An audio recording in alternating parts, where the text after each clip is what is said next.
Hey folks, welcome to my YouTube channel. I just want to throw something out at you guys because I've been thinking.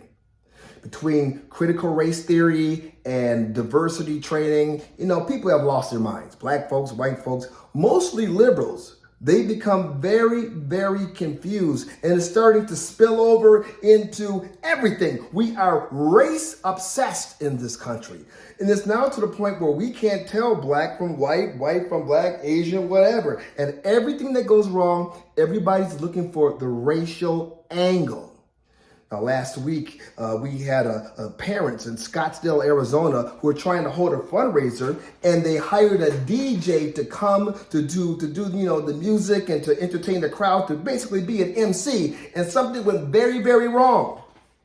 An ASU professor accused the parents of bringing in someone in blackface to entertain them.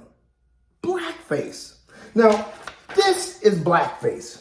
Okay, from the minstrel period, this is Al Jolson. He used to sing the song, "Oh, mammy, how I love you, how I love you." And this is how folks were entertained back in the day. I could get into the history of this, but it's really not necessary. This is the meaning, yes, and it's been taken over the years. It used to be popular entertainment, but now if you walk out in blackface, you're going to get got, especially if you're a white person in blackface. But this is the guy who was the most famous person doing blackface.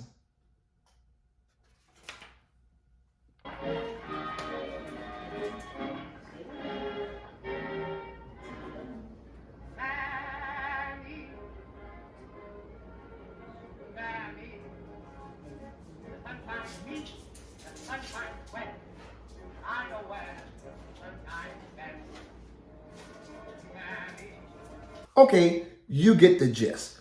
Here's where I'm going with this. Nowadays, if you were to wear blackface and you're like a white person, that can get you in trouble. For instance, here's a Ted Danson. Remember this one? This is when he was up there with Whoopi Goldberg and they were doing some type of routine and they thought this was really funny. It really wasn't.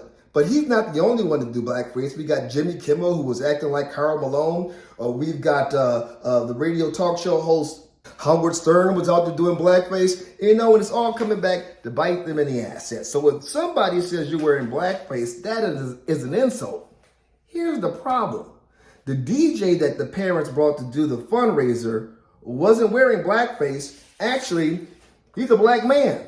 This is DJ Coco Kim Hunter. And, he had a little 70s vibe going on there, but certainly not blackface. You see, this is blackface. This is a black man.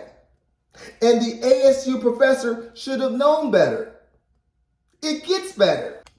This is that picture of Howard Stern in blackface. Yeah, he was over there with George Jefferson. They were doing some kind of skit. It didn't go over well, but yeah, Howard Stern in blackface.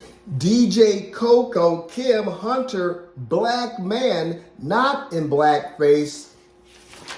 Al Jolson, white man in blackface. Now, the left, they like to insult you. When they really want to insult you, they'll say you're a black person in blackface. I get called that a lot. And so does Justin Clarence Thomas. I sort of lightened the picture a little bit, so you can see that he really is a black man, not in blackface. He just happens to be a conservative. And if white people or black people who are liberal don't like you, they say you're Uncle Clarence Thomas, in blackface. That's what they do. However, the big controversy here is that the professor who called DJ Coco, a man in blackface, happens to be a black man. Now, how can he get that wrong? How could he think that DJ Coco is in blackface? Now, once he was corrected, he went so far as to say, okay, well, maybe he wasn't wearing blackface, but he certainly darkened his face to look blacker. What's the point? Why not just say, oh, my bad? Why bring it up in the first place? This is why I'm saying things have gone loco. They've gone crazy to the point where you could be black, you could be white. They'll call you a black white supremacist. They'll call you uncle whatever. They'll call you in blackface just to insult you. It's got to stop. And the best way that we can stop it, stop teaching critical race theory. Stop bringing in diversity trainers to help, to confuse you, to delude you, to get you thinking that race is the most important thing in the world. It is not. The most important thing in the world is merit. I do think it was Dr. Martin Luther King Jr. that said he wanted his children to be judged on the content of their character, not the color of their skin. The left has turned that assets backwards. Now we really care about the color of your skin instead of the content of your character. And that, my friends, is one of the biggest problems America has today. My name is James T. Harris. Hope you come back and check out my new YouTube page. All right.